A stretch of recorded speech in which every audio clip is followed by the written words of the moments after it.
everyone, Jai Hind. My name is Komal Vyas and I welcome you all to Advait Education, powered by GATE Academy, straight way to government jobs. आज हम हमारे lecture को आगे continue करते हैं। Previous lecture में हमने introduction part देखा था कि एक्चुअली कॉन्स्टिट्यूशन जो हमारा संविधान है वो होता कैसे है, उसे हमें पढ़ना कैसे है, उसके अलावा कौन कौन से पार्ट्स हैं जो हम पढ़ेंगे। हमने आर्टिकल्स भी कुछ देखे हैं कि ओके ये आर्टिकल्स हैं, अनुच्छेद कहते हैं जिन्हें, कि ये सब हमें पढ़ना है। ठीक है, तो आज हम आगे कंटिन्यू करते हैं कि व्हाट वी विल सी कि हमारे कॉन्स्टिट्यूशन में वो कौन सी चीज़ें हैं जो दूसरे देश के कॉन्स्टिट्यूशन से ली गई हैं। इससे रिलेटेड एक क्वेश्चन आना तो पक्का है, आप कोई भी एग्जाम दो एक क्वेश्चन आपको इस टॉपिक में से मिलेगा ही। तो लेट्स स्टार्ट। देखिए, बैग ऑफ बोरोइंग्स जिसे कहते हैं उधार का बैग, कि कौन कौन सी ऐसी चीज़ें हैं जो हमने उधार में ली है दूसरे कंट्री से। ठीक है, उसे आज हम चेक करेंगे। चलिए स्टार्ट करते हैं, लेकिन ये टैगलाइन आपको हमेशा याद रखना है, रीड पॉलिटी फ्रॉम पॉलिटिक्स। ठीक है, पॉलिटिक्स देखते रहिए, आपको चीज़ें अपने आप समझ में आएंगी और यहाँ पे भी ये चीज़ कैसे लागू होती है मैं आपको बताऊंगी। तो सबसे पहले हम देखते हैं constitution of the United kingdom. United kingdom मतलब कि ब्रिटिश। ठीक है, कि ब्रिटिश कॉन्स्टिट्यूशन जो है तो उसमें से वो कौन कौन से टॉपिक्स हैं जिन्हें हमने हमारे कॉन्स्टिट्यूशन में लिया है। देखिए, ये ब्रिटिश का फ्लैग है।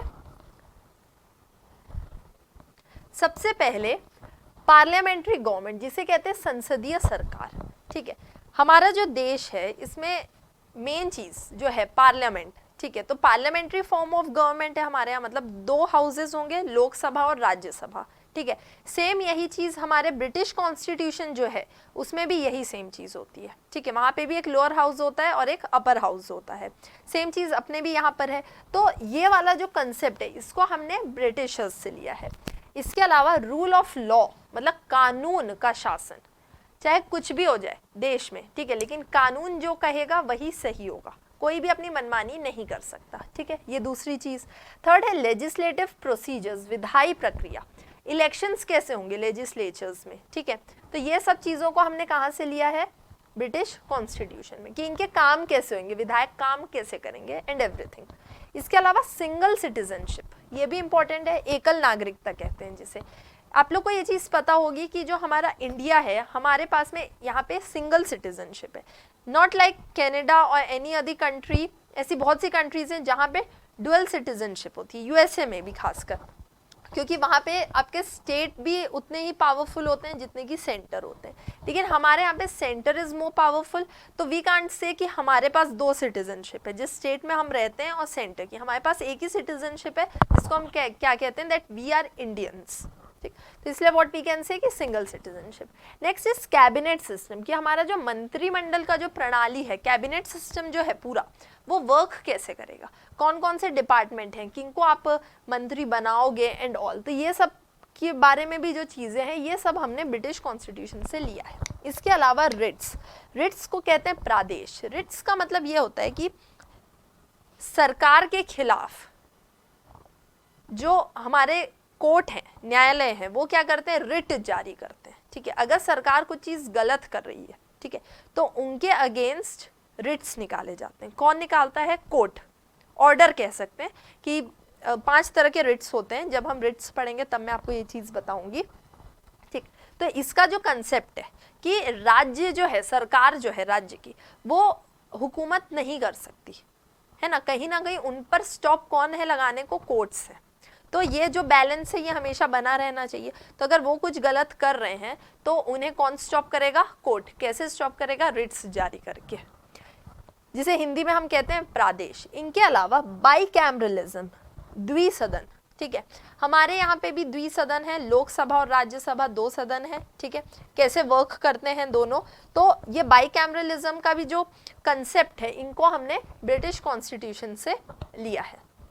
चलिए आगे बढ़ते हैं। अब एक चीज याद रखना है, इसे याद करने का एक तरीका भी होता है, शॉर्टकट। जैसे शॉर्टकट जो है वो जनरली वर्क नहीं करता है, फिर भी हम ट्राई कर सकते हैं कि हम कोई शॉर्टकट बना लें जिससे कि ये चीज़ हमें याद हो जाए।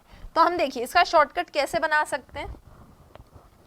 जो ब्रिटिश है, तो ब्रिटिश कॉन्स्टिट्यूशन जो है उसमें अगर आप देखोगे तो यू विल फाइंड कि पार्लियामेंट जो है वहां का वो काफी पावरफुल है।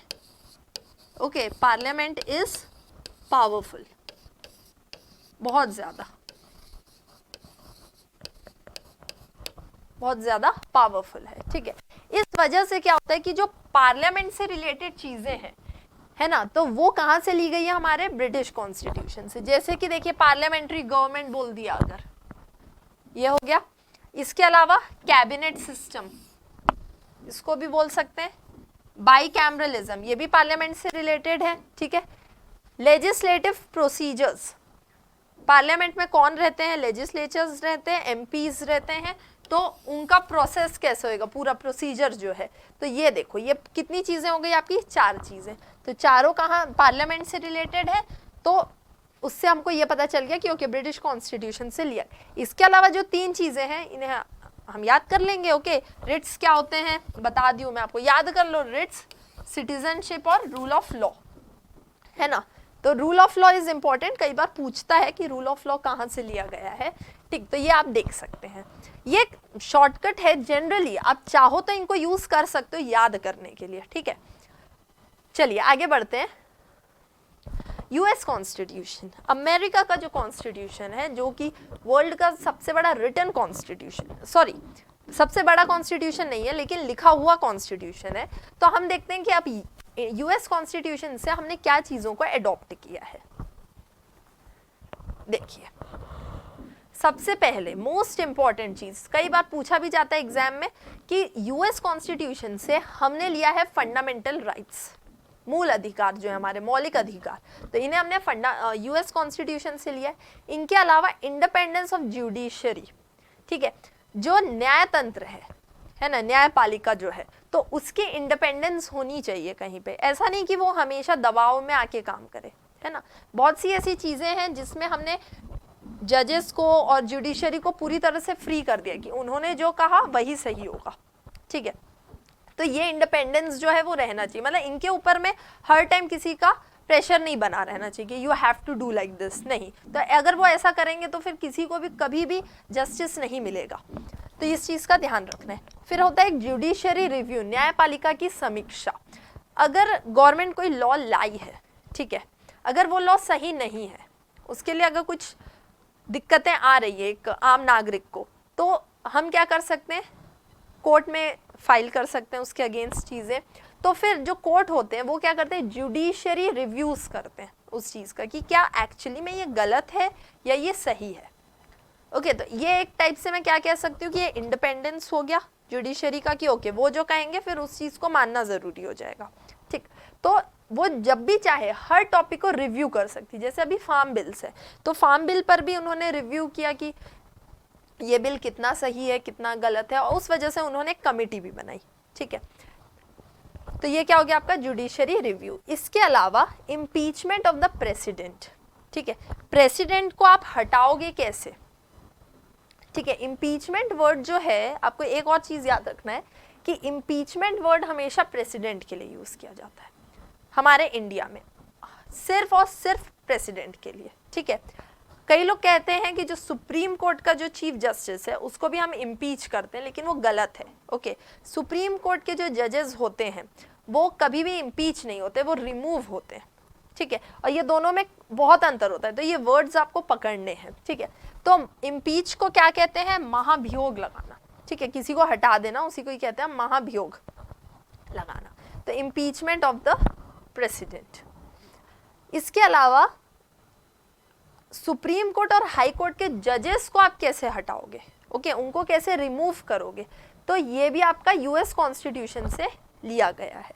ठीक, उसके बाद में post of the vice president. ठीक है, जो हमारा वाइस प्रेसिडेंट है हमारे, ठीक है, उपराष्ट्रपति जो है, तो उनकी पोस्ट को भी हमने कहाँ से लिया है, यूएस कॉन्स्टिट्यूशन से। पहले ये चीज़ बोला गया था कि प्रेसिडेंट हो गया है तो फिर उसके बाद वाइस प्रेसिडेंट की क्या ज़रूरत है, लेकिन कई बार ऐसा हो सकता है कि राष्ट्रपति उस टाइम पे उपलब्ध ना हो जब हमें उनकी ज़रूरत हो। ठीक है, तो उसके लिए हमें एक और डिग्नेटरी की ज़रूरत पड़ेगी, तो वो कौन होंगे, हमारे वाइस प्रेसिडेंट होंगे। अब देखिए, इसको याद करने का तरीका कैसा हो सकता है, जो यूएसए है वहाँ पे कभी भी आपका पार्लियामेंट स्ट्रॉन्ग नहीं होता। ठीक है, वहां अगर आप देखोगे तो यू विल फाइंड कि वहां की जो जुडिशरी है वो काफी पावरफुल है। ओके, वहाँ के कोर्ट्स बहुत पावरफुल है, वहाँ का सुप्रीम कोर्ट बहुत पावरफुल है। तो इसीलिए जो जुडिशरी से रिलेटेड टॉपिक्स हैं, ठीक है, उन्हें हम ये मान सकते हैं कि वो यूएस कॉन्स्टिट्यूशन से लिए गए। जैसे कि independence of judiciary, judicial reviews बोल दीजिए, ठीक है, सुप्रीम कोर्ट और हाई कोर्ट के जजेस को हमें जो रिमूव करना है, तो भाई ये भी तो कोर्ट और जुडिशरी के ही उसमें आ जाएगा, ठीक है। तो ये तीन चीजें, तो जो जुडिशरी से रिलेटेड चीजें आपकी यूएस कॉन्स्टिट्यूशन से ली गई है। इसके अलावा इम्पीचमेंट कैसे याद करोगे? अभी अभी हाल ही में जो डोनाल्ड ट्रंप थे उनके अगेंस्ट महाभियोग लगाया गया, 2 बार लगाया गया है, ठीक है। तो उससे हम याद कर सकते हैं कि डोनाल्ड ट्रंप कहाँ के प्रेसिडेंट थे? यूएसए के। तो उन्हें हटाया कैसे गया? इम्पीचमेंट के थ्रू। ओके, वो इलेक्शंस हार गए लेकिन 2 बार उनके ऊपर इम्पीचमेंट भी लगा, ठीक है। तो इम्पीचमेंट कहाँ से लिया गया हमारा? US constitution. इसके अलावा जब मैं फंडामेंटल राइट्स आपको पढ़ाऊंगी, ठीक है, तब मैं आपको बताऊंगी इसकी स्टोरी क्या है कि यूएस कॉन्स्टिट्यूशन में जब इन्होंने कॉन्स्टिट्यूशन लिखा तब इनको लगा कि हाँ कुछ कमी है, और तब इन्होंने बाद में ऐड किया फंडामेंटल राइट्स। ओके, कि एक पर्सन के राइट्स क्या होने चाहिए, वो चीज़। स्टेट बहुत पावरफुल है, हम ये कह सकते हैं। यूएस में स्टेट में कौन रहता है? लोग रहते हैं। तो लोग पावरफुल कब होंगे? जब उन्हें पता होगा कि उनके राइट्स क्या हैं, so that they can use them, ठीक। तो इसलिए फंडामेंटल राइट्स भी आपका यूएस कॉन्स्टिट्यूशन से लिया गया है। और वाइस प्रेसिडेंट को आप याद कर लो, ठीक है, ये आपको याद हो जाएगा। तो इस तरह से हम देख सकते हैं कि जुडिशरी बिकॉज इंपॉर्टेंट है यहाँ पे यूएस में, तो इसलिए यहाँ पे जो जुडिशरी से रिलेटेड चीजें वो आपके यूएस कॉन्स्टिट्यूशन से लिए गए हैं। चलिए आगे बढ़ते हैं। नेक्स्ट हम देखेंगे द कॉन्स्टिट्यूशन ऑफ आयरलैंड, ठीक है, कि आयरलैंड कॉन्स्टिट्यूशन से हमने क्या क्या लिया है।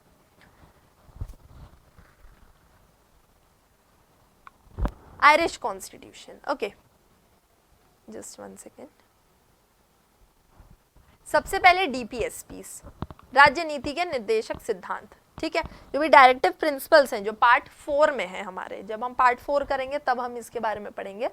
तो ये आपका आयरिश और we can say Ireland constitution से इसके पूरे टॉपिक्स को लिया गया है, ठीक है, कि एक राज्य है अगर उसे कानून बनाना है तो उन्हें कौन से प्रिंसिपल्स को ध्यान में रखते हुए अपने कानून को बनाना चाहिए, ठीक।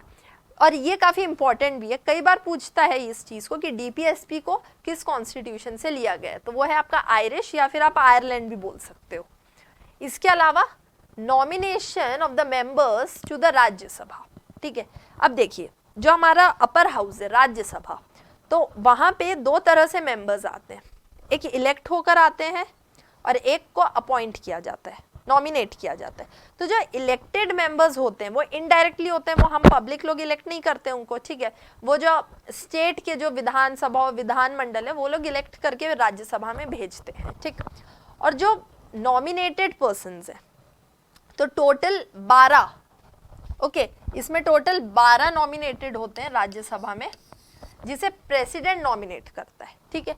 और वो 4 अलग अलग फील्ड के रहेंगे। तो इसलिए आपने देखा होगा लाइक सचिन तेंदुलकर, वो राज्यसभा के मेंबर हैं, यस, तो वो नॉमिनेट हुए हैं, वो इलेक्ट नहीं हुए, ओके, ऐसे। तो जो नॉमिनेशन है तो इसको कहाँ से लिया गया है? आपके आयरिश कॉन्स्टिट्यूशन से लिया गया है। इसके अलावा just 1 second, method of the election of the president. अब देखिए यहाँ में कंफ्यूज मत होना, ठीक है। इसके पहले हमने क्या देखा कि प्रेसिडेंट को हटाना कैसे है, तो वो कहाँ से लिया गया? आपका यूएस कॉन्स्टिट्यूशन से। यहाँ पे बोल रहा है मेथड ऑफ द इलेक्शन, कि भाई प्रेसिडेंट का जो इलेक्शन होगा, ठीक है, तो वो कैसे होगा, ठीक है। इसका इलेक्शन होता कैसे है? इसका एक अलग प्रक्रिया है, सिंगल ट्रांसफरेबल वोट, ओके। तो वो पूरी प्रक्रिया को मैं समझाऊंगी कि वो क्या होती है, ठीक। तो उस तरह से इलेक्शन होता है। तो इसका कॉन्सेप्ट भी कहाँ से लिया गया है? Sorry, from Irish constitution. अब देखते हैं इसको हम याद कैसे रख सकते हैं, ठीक है, ट्राई करते हैं। देखिए आयरलैंड,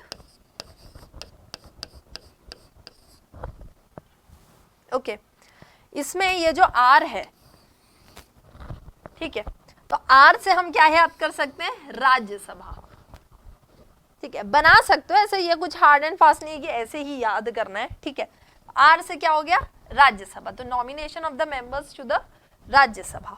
ठीक, इसके अलावा डायरेक्टिव प्रिंसिपल्स बोल रहे हैं, तो ये डी।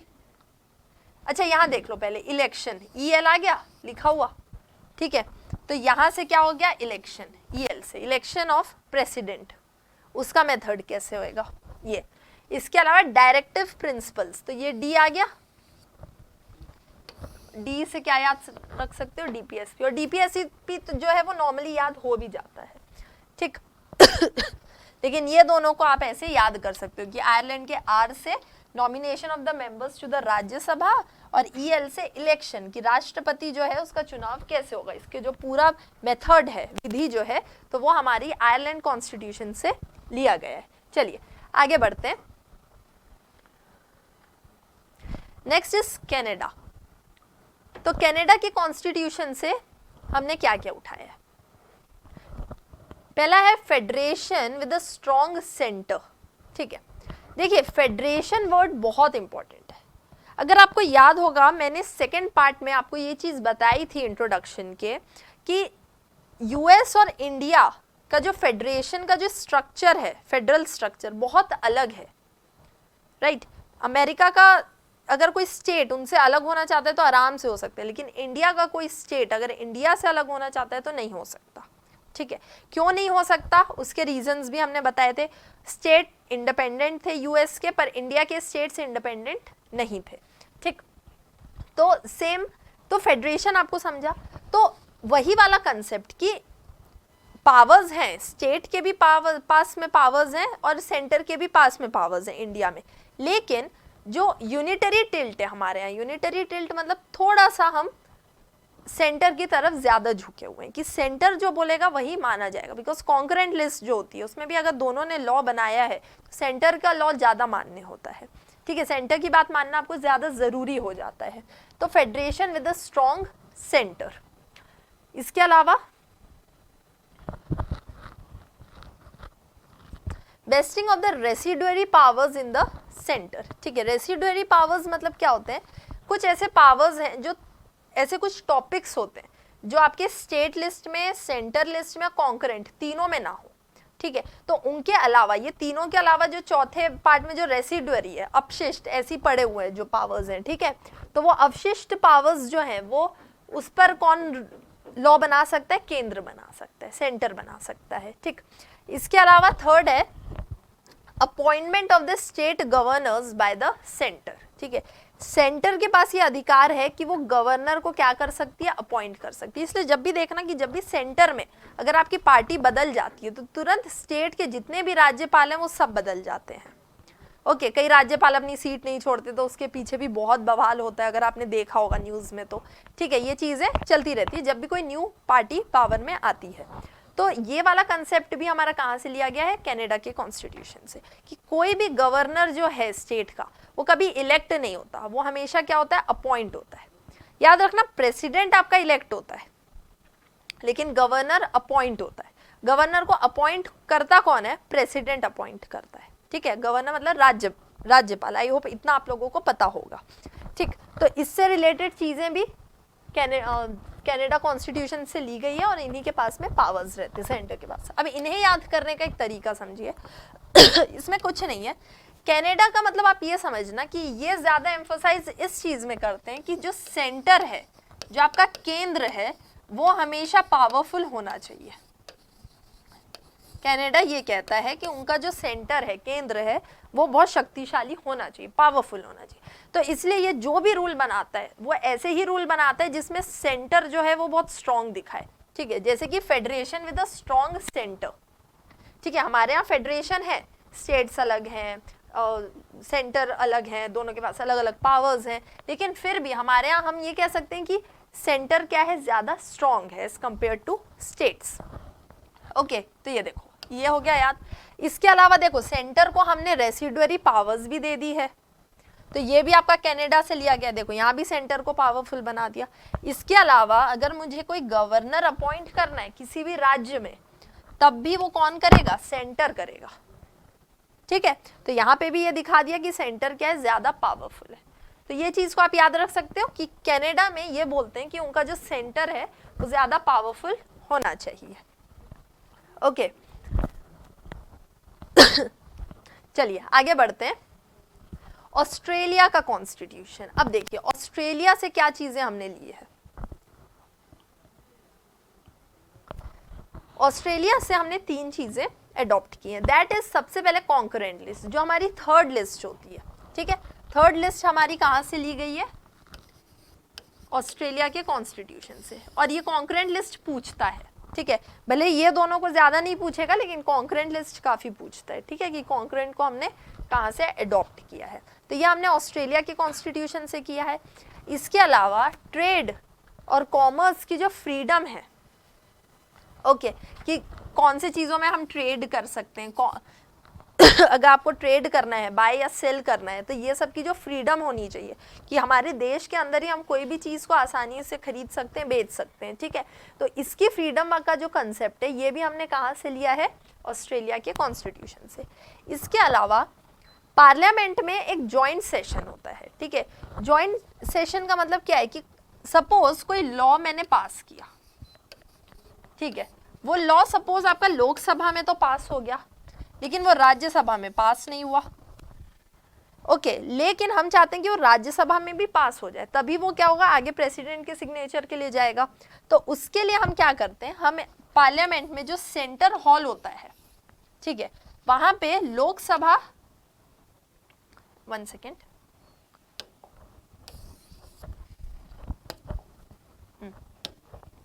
तो ये एक सेंटर होता है और इसे हॉल होता है, सेंटर हॉल, और इसमें हम क्या करते हैं, लोकसभा और राज्यसभा के मेंबर्स को एक साथ बुला लेते हैं, ठीक है।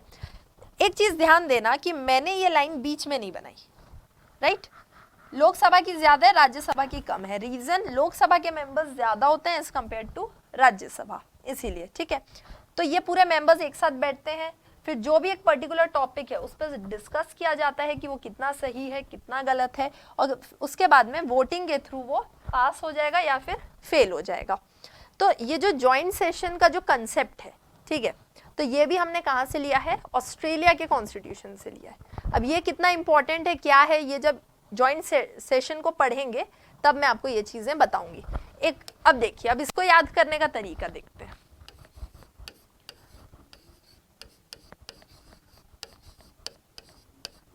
ऑस्ट्रेलिया, ठीक है, लिया, हिंदी का लिया बोलते हैं, ठीक है। क्या क्या लिया है हमने, ट्रेड, TRA, ट्रेड आ गया, ट्रेड एंड कॉमर्स, ये चीज आ गया, ठीक है। इसके अलावा T से और क्या आ सकता है आपका, थर्ड लिस्ट, जो कॉन्करेंट लिस्ट है, जनरली पूछता है एग्जाम में आपको कॉन्करेंट लिस्ट कहाँ से ली गई है, ठीक है। और जॉइंट सेशन आप याद कर सकते हो, S से याद कर लो कि सेशन जो है, जॉइंट सेशन जो होता है S, ठीक है। तो ये कहां से लिया गया, हमारे ऑस्ट्रेलिया के कॉन्स्टिट्यूशन से। इससे रिगार्डिंग एक क्वेश्चन आना ही आना है आपके हर एग्जाम में। चलिए आगे बढ़ते हैं। Next is Weimar constitution. Weimar constitution किसका होता है, जर्मनी का, ठीक है। देखिए जर्मनी के कॉन्स्टिट्यूशन से हमने क्या लिया है, बचपन से आपने पढ़ा ही होगा, इमरजेंसी के टाइम पर, ठीक है, आपातकाल के टाइम पे आपके जो मूल अधिकार हैं वो क्या हो जाएंगे, आपके सस्पेंड हो जाएंगे, ठीक है, निलंबन हो जाएंगे, सिवाय आर्टिकल 21 के, that is right to life, ठीक है, जीने का जो अधिकार है सिर्फ वो नहीं हटता, उसके अलावा जितने भी आपके फंडामेंटल राइट्स होते हैं वो सब आपके क्या हो जाते हैं, सस्पेंड हो जाते हैं। अब एक दो चीज याद रखना, अगर आपको क्वेश्चन पूछता है कि सिर्फ फंडामेंटल राइट लिख देता है तब यूएस बोलना, ओके। जब ये पूरी लाइन दी रहेगी कि सस्पेंशन जो है, ठीक है, ये पूरा चीज लिखा हुआ है, तब आप क्या बोलेंगे, उस टाइम आप बोलोगे कि जर्मनी है। तो देखिए फंडामेंटल राइट अगर आपको बोलता है तो आप क्या बोलोगे, यूएसए, ठीक है, यूएसए से लिया गया। इसके अलावा अगर आपको बोलेगा सिर्फ इमरजेंसी के जो प्रोविजंस हैं वो कहाँ से लिए गए हैं, तो इमरजेंसी प्रोविजंस जो है वो भी आप जर्मनी नहीं डाल सकते। वीमर कॉन्स्टिट्यूशन कहाँ का है, जर्मनी का है, ठीक है, ये आप याद रखिएगा कि ये जर्मनी का है। अब सिर्फ इमरजेंसी प्रोविजंस बोलेगा तो ये आपका लिया गया है government of India act of 1935। ठीक है, ये जो एक्ट आया था जो ब्रिटिश शासन के टाइम पर लगाया गया था, ठीक है, government of India act of 1935। तो इस एक्ट से भी सबसे ज्यादा चीजें हमारे कॉन्स्टिट्यूशन में ली गई हैं। ठीक है, तो सेम जो सिर्फ इमरजेंसी प्रोविजंस हैं वो आपके यहाँ से लिए गए हैं। ठीक, ये चीज को याद रखना। लेकिन अगर आपको ये पूरी लाइन बोलता है कि आपातकाल के दौरान मौलिक अधिकारों का निलंबन, ठीक है, suspension of the fundamental rights during emergency, तो इसमें आप क्या डालोगे आंसर में? जर्मनी और वीमर कॉन्स्टिट्यूशन जो भी लिखा हो वहां पे। ठीक है, तो इस चीज को आप याद रखना। अगर सिर्फ सिंगल ये वर्ड्स दे दिया है इमरजेंसी या फंडामेंटल राइट्स, तब आप जर्मनी नहीं डाल सकते। चलिए, अब इसको आप याद कैसे करोगे? जर्मनी से तो हमको एक ही चीज समझ में आता है, दैट इज हिटलर। हिटलर समझ में आ गया तो हिटलर से ये चीज आप समझ सकते हो कि ओके, उसने क्या लगाया था? इमरजेंसी लगाई थी और उसने सारे फंडामेंटल राइट्स जो है लोगों के वो हटा दिए थे, सस्पेंड कर दिया था। ठीक है, तो इसको याद करना बहुत ज्यादा टफ नहीं होगा। चलिए आगे कंटिन्यू करते हैं। Next is the constitution of the Soviet union. ठीक है, सोवियत यूनियन मतलब क्या हुआ आपका? यूएसएसआर। ठीक है, तो यूएसएसआर से हमने क्या चीजें अडॉप्ट की हैं? तो देखिए, जो हमारा सोवियत कॉन्स्टिट्यूशन था दैट इज पर्टिकुलरली जो टूट गया, यूएसएसआर अब टूट चुका है ना, तो जो रशिया बोल सकते हो आप आज की डेट में इसको हम किस नाम से समझते हैं? रशिया से। ठीक है, तो यहाँ से हमने किन चीजों को अडॉप्ट किया? सबसे पहले जो हमारे मौलिक कर्तव्य हैं, फंडामेंटल ड्यूटीज जो हैं वो हमने सोवियत यूनियन से लिया है। उसके अलावा द आइडियल ऑफ जस्टिस। ठीक है, जब आप प्रस्तावना पढ़ोगे, प्रियम्बल को जब आप पढ़ोगे तो यू विल फाइंड कि वहां एक वर्ड लिखा हुआ है जस्टिस, न्याय। ठीक है, हमने न्याय दिया है लोगों को उसमें। ठीक है, हमने उनको सोशल जस्टिस दिया है, पॉलिटिकल जस्टिस दिया है, इकोनॉमिकल जस्टिस दिया है, न्याय दिया है। ठीक है, सबसे मेन चीज यही तो है। हम हर चीज क्यों करते हैं? क्यों? हमें न्याय चाहिए। ठीक है, जो सही वो सही, जो गलत वो गलत। तो जो ये न्याय का जो कंसेप्ट है जस्टिस का, तो ये जस्टिस का कंसेप्ट कहाँ से लिया गया है? आपके सोवियत यूनियन से। ठीक है, सोवियत का जो कॉन्स्टिट्यूशन है। अब इसको हम याद कैसे करेंगे? और ये एक आपका कम्युनिस्ट कंट्री है ना, इसलिए देखिए इनका फ्लैग भी एकदम कम्युनिस्ट पैटर्न में रहता है। याद करने के लिए एक चीज याद रखिए कि जो यूएसएसआर था वो क्या था? दोस्त था। किसका दोस्त था? इंडिया का दोस्त है, आज भी है, पहले से था। ठीक है, तो अगर कोई आपका फ्रेंड है तो उसकी कुछ ड्यूटीज होंगी ना हमारे प्रति। ठीक है, राइट्स का तो हमको नहीं पता, लेकिन हाँ उसकी कुछ ड्यूटीज जरूर होगी। तो इसलिए ड्यूटी से हम क्या याद रख सकते हैं? Fundamental duties. हमने यूएसएसआर से ले लिया क्योंकि वो हमारा क्या है? दोस्त है। ठीक है, दोस्त है। इसके अलावा जब वॉर हुए हमारे चाइना और पाकिस्तान के साथ में, जब वॉर हुआ और जब अमेरिका भी चाइना और पाकिस्तान का ही साथ दे रहा था, उस टाइम पे जस्टिस के लिए, हमें जस्टिस दिलाने के लिए आगे कौन आया? Soviet union. यूएसएसआर ने उस टाइम पे हमें जस्टिस दिलाया था यूएन में, बहुत हेल्प की थी इन्होंने। ठीक है, इसकी पूरी स्टोरी है, वर्ल्ड हिस्ट्री के टाइम पर मैं आपको ये सब चीजें बताऊंगी, या फिर जब हम वर्ल्ड वॉर्स पढ़ेंगे उस टाइम पर। ठीक है, तो ये चीज समझ में आई कि जस्टिस, न्याय रशिया ने हमको दिलाया। ठीक है, पूरे देश के सामने। उसके अलावा वो हमारा दोस्त है, तो इसलिए उसके कुछ कर्तव्य हैं, उसके कुछ फंडामेंटल ड्यूटीज हैं। तो इससे आप याद कर सकते हो कि ये दोनों चीजें हमने यूएसएसआर कॉन्स्टिट्यूशन से लिया है। चलिए आगे बढ़ते हैं। फ्रेंच कॉन्स्टिट्यूशन, फ्रांस के कॉन्स्टिट्यूशन से हमने क्या चीजें ली है? ओके, देखिए फ्रेंच कॉन्स्टिट्यूशन से हमने लिया है सबसे पहले रिपब्लिक, गणतंत्र। ठीक है, हम क्या है आज की डेट में? रिपब्लिक है। जब आप फ्रेंच रेवोल्यूशन की स्टोरी पढ़ोगे ना, यू विल फाइंड कि वहां पे भी एक राजा था, लुइस। ठीक है, उसके अगेंस्ट फिर लोगों ने बगावत कर दी। ठीक, तो उसके बाद वहां मोनार्की हटके क्या हो गया? रिपब्लिक आ गई। तो सेम रिपब्लिक का पूरा जो कंसेप्ट है वो हमने कहाँ से लिया है? फ्रेंच कॉन्स्टिट्यूशन से लिया, फ्रांस से। ठीक, उसके अलावा फ्रेटर्निटी, भाईचारा, इक्वालिटी और लिबर्टी। अगर आप ध्यान दोगे तो ये जो तीनों वर्ड्स हैं, ये तीनों वर्ड्स आपके कहाँ पे हैं, प्रियम्बल में, हमारे प्रस्तावना में भी ये तीनों वर्ड्स डले हुए हैं, ठीक है। तो ये तीनों वर्ड्स को हमने फ्रेंच कॉन्स्टिट्यूशन से लिया है, ठीक।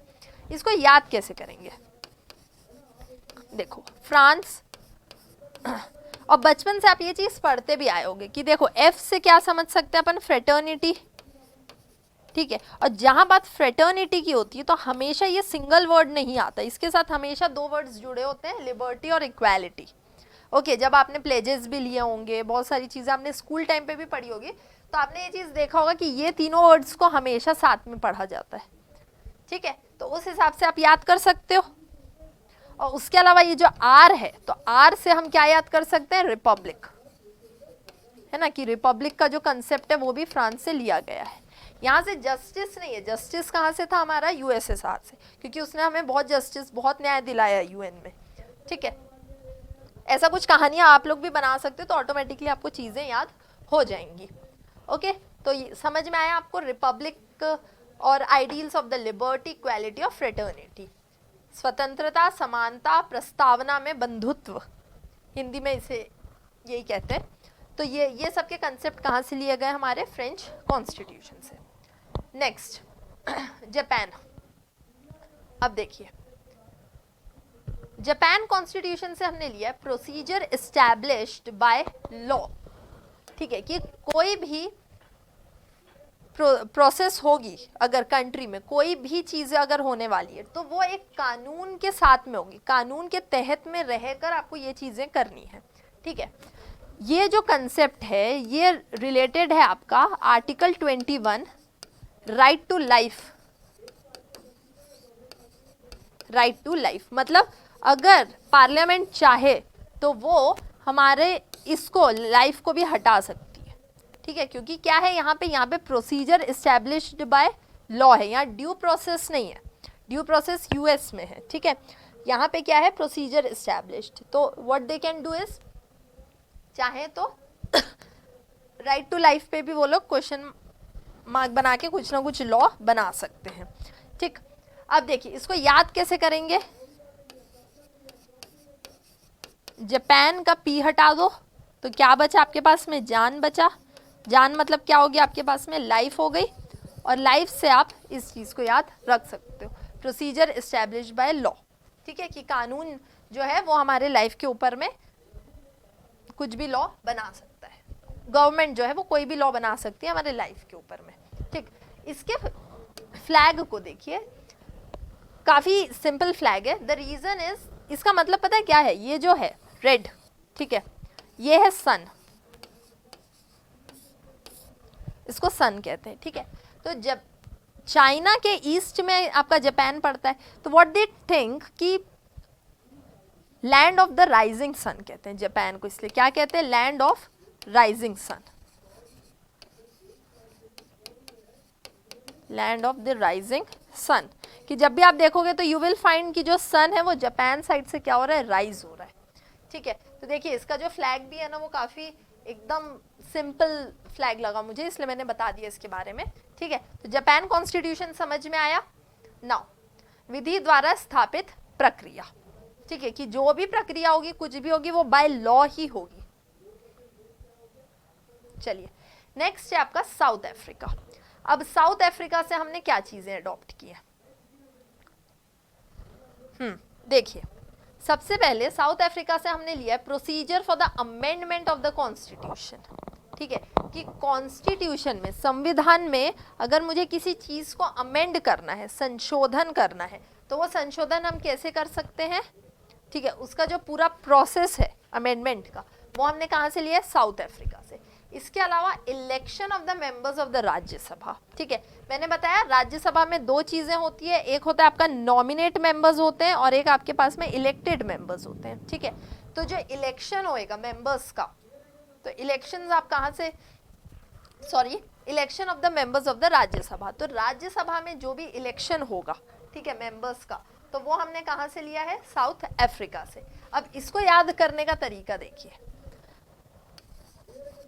गांधी जी सबसे पहले कहाँ गए थे, जब भी गांधी जी और फॉरेन से रिलेटेड कुछ बात होती है तो हमेशा आपको क्या याद आएगा, साउथ अफ्रीका, ठीक है। एस से क्या हो गया आपका संशोधन, मतलब गांधी जी ने संशोधन किया साउथ अफ्रीका में। ये कहानी आप बना सकते हो कि गांधी जी ने साउथ अफ्रीका में संशोधन किया, मतलब कि अमेंडमेंट किया और इंडिया आ गए, अमेंडमेंट किया और इंडिया आ गए, ठीक है। तो इससे आपको याद आ जाएगा कि अमेंडमेंट ऑफ द कॉन्स्टिट्यूशन जो है वो साउथ अफ्रीका से लिया गया है, और यही ज्यादा इंपॉर्टेंट है as compare to election of the members of the Rajya Sabha. इसको उतना नहीं पूछता है, लेकिन ये आपको पूछ सकता है एग्जाम में, ओके। तो ये आपके टोटल 8 कंट्रीज हो गई, ठीक है। इसके अलावा एक और एक्ट है जिसके बारे में मैं आपको बता देती हूँ, जिसमें से हमने बहुत सारे चीज़ों को अडॉप्ट किया है। तो वो एक्ट है, मैंने ये बता दिया आपको, ये टोटल है आपके 10 कंट्रीज, ठीक है। कितनी हो गई? 10 कंट्रीज हो गई, जहाँ से हमने क्या क्या चीज़ें अडॉप्ट की है वो हमने देख लिया कि यहाँ से इलेक्शन ऑफ द मेंबर्स। अच्छा, अब आप लोग बताइए कि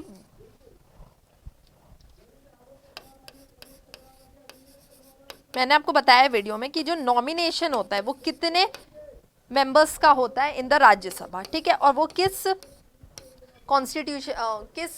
कॉन्स्टिट्यूशन से लिया गया है, ये वाले कंसेप्ट को आप लोग मुझे कमेंट में बताएंगे इसके बारे में ना। इसके अलावा एक और बचा हुआ है, लास्ट है आपका government of India act of 1935, ठीक है। ये मैंने आपको बताया अभी जर्मनी के टाइम पे कि इमरजेंसी अगर आपको बोलता है कि इमरजेंसी प्रोविजंस कहाँ से लिए गए हैं, तो वो आपके government of India act of 1935 से लिए गए हैं। इसके अलावा जो फेडरल स्कीम है कि एक सेंटर होगा, स्टेट्स होंगे, उनके बीच में ऐसा रिलेशन होगा, ठीक है, ये कॉन्सेप्ट को भी हमने गवर्नमेंट ऑफ इंडिया एक्ट 1935 से लिया है।